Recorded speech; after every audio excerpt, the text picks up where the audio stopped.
사무엘서 하면 보통 이스라엘 역사상 가장 화려했던 시대, 바로 다윗 왕조의 시작을 떠올리시죠? 한 나라의 황금기를 다루는 책인데요.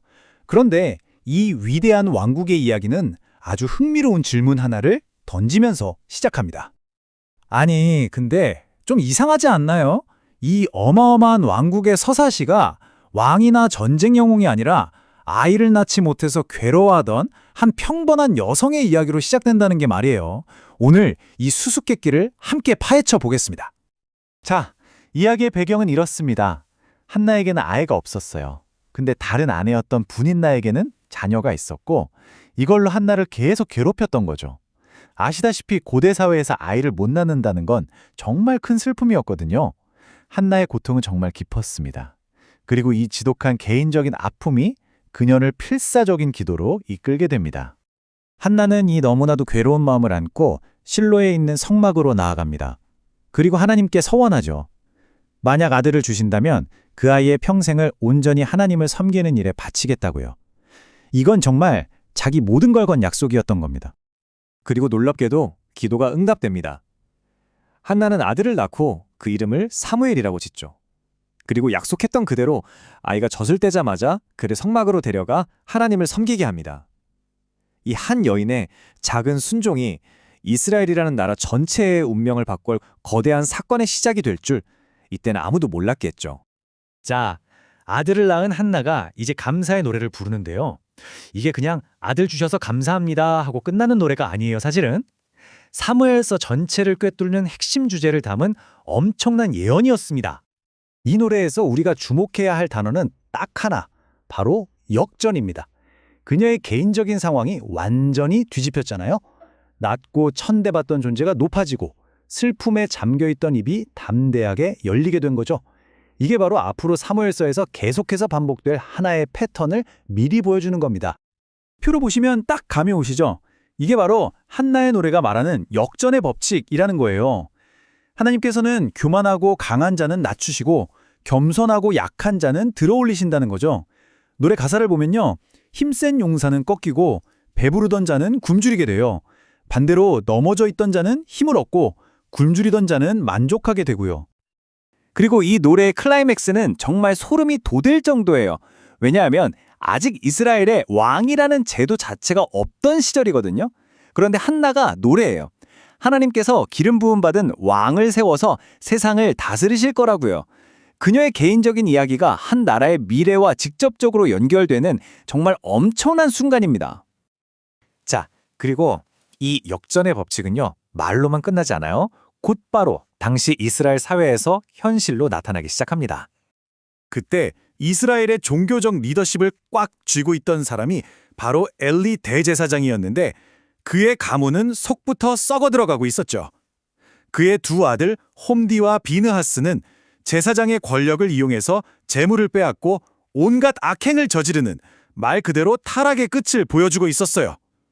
그런데 바로 그 공간에 조용히 하나님을 섬기는 어린 사무엘이 있었습니다. 한쪽은 권력을 가지고 타락했고 다른 한쪽은 힘은 없지만 신실했죠. 결과는요? 불 보듯 뻔했죠. 엘리의 두 아들은 전쟁터에서 비참하게 죽고 그 소식을 들은 엘리마저 충격으로 죽으면서 그의 가문은 완전히 몰락합니다. 반면에 어리고 힘없던 사무엘은 이스라엘 전체를 이끄는 위대한 선지자로 성장하게 되죠. 이거야말로 한나의 노래에 담겼던 그 역전의 주제가 그대로 실현된 거잖아요. 자, 이제 시간이 좀 흘러서 사무엘도 나이가 들었어요. 그러자 이스라엘 백성들이 그를 찾아와서 왕을 세워달라고 요구합니다. 근데 그 이유가 좀 이상해요. 백성들이 왜 왕을 원했는지 한번 보세요. 다른 나라들처럼 우리도 왕이 있었으면 좋겠다는 거예요. 우리를 대신해서 싸워줄 강력한 리더, 눈에 보이는 왕이요. 이건 사실상 하나님은 이제 못 믿겠습니다 하는 말이나 다름없었죠. 자신들의 문제 때문에 전쟁에서 지는 건 생각 안 하고 그저 인간적인 힘을 원했던 겁니다. 그런데 하나님께서 이 요구를 들어주세요. 하지만 그들이 정말 필요했던 왕이 아니라 그들이 그토록 원했던 왕을 주시죠. 이스라엘의 첫 번째 왕, 사울이 바로 그런 인물이었습니다.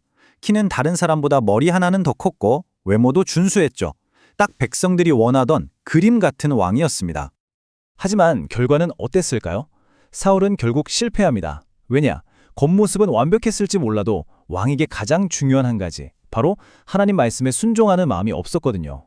그래서 그는 결국 하나님께 버림받고 맙니다.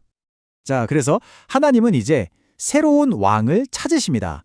이번에는 사람의 기준이 아니라 바로 하나님의 기준에 맞는 왕을요. 그리고 바로 이 구절, 사람은 외모를 보거니와 나 여호와는 중심을 보느니라. 이게 바로 사무엘서 전체를 관통하는 핵심 메시지이고 우리가 처음에 던졌던 질문에 대한 대답입니다. 왜 이야기가 한나에게서 시작됐냐고요? 바로 이 원칙, 하나님은 겉모습이 아니라 보이지 않는 마음의 중심을 보신다는 걸 처음부터 보여주기 위해서였던 거죠. 그래서 사무엘이 이새라는 사람의 집으로 가는데요. 훤칠하고 멋진 첫째 아들부터 일곱째 아들까지 다 보고도 하나님은 아니라고 하세요. 그리고는 들에서 양이나 치고 있던 아무도 거들떠보지 않던 막내 다윗을 데려오라고 하시죠.